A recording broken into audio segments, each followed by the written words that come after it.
Hey guys, welcome to Fresh and Fab Friday at HomeGrown HomeSewn in Cincinnati, Ohio. Up first is pumpkin spice. How great is this? Amazing plaids. Yes. And that's actually a green, by the way.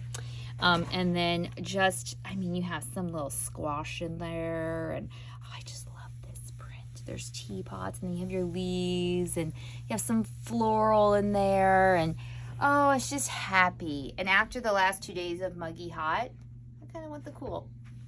Okay, not really. I still want it to be summer. Who am I kidding? Okay, let's go to Christmas. We got a whole host of Christmas stuff for you today. First up is Oh Holy Night, which I'll show you the panels when we walk over that way. Okay, and then we have, this is Holiday Charms, but it's the color waves. So it's that neutrals holiday we did last week, but these are with the colors in case you're like, love the glitz and glam, but need some color in my life. Ew, where's the last one? Oh, here it is. This is Homemade Holiday. Love that. Very, I don't know, calm and pioneery. I don't know. Maybe it's not pioneering. Then we have On Dasher. This is by Sweetwater. This is so fun. Mom made a table runner out of this with, like, I think the charm pack, and it's like super cute. Okay, moving right along. We have a couple patterns for you. They're all, actually 3 patterns. They're all pen and paper patterns, which we love. They're wonderfully written. We have the Tiny Town Quilt. We have the Oh My Cacti. Yes, I had to order it.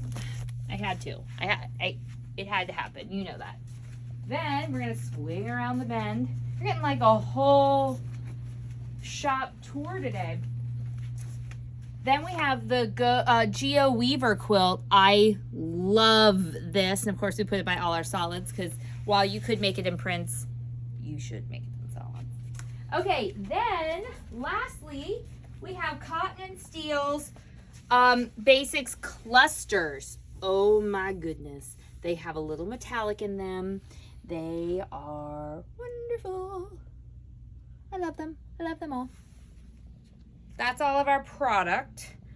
Question. We do have a show on Sunday, 3 p.m. If you want to be entered to win the giveaway, you answer this question in the comments and then share the post and all that. The question is, do you like matcha? I know, it might seem out of left field, but we tried this blackberry iced matcha drink. I personally don't like matcha. I feel like I'm drinking grass. But when you mask it with blackberry syrup, it is quite tasty, and matcha is apparently healthy for you, whereas Caleb likes matcha on his own. So, what camp are you in? Do you like matcha? Do you hate matcha? Do you like matcha if it doesn't taste like matcha? Or have you never heard of matcha? Or have you never heard of matcha? And if so, please go research. Okay, that's all. Until next time, happy quilting. Bye.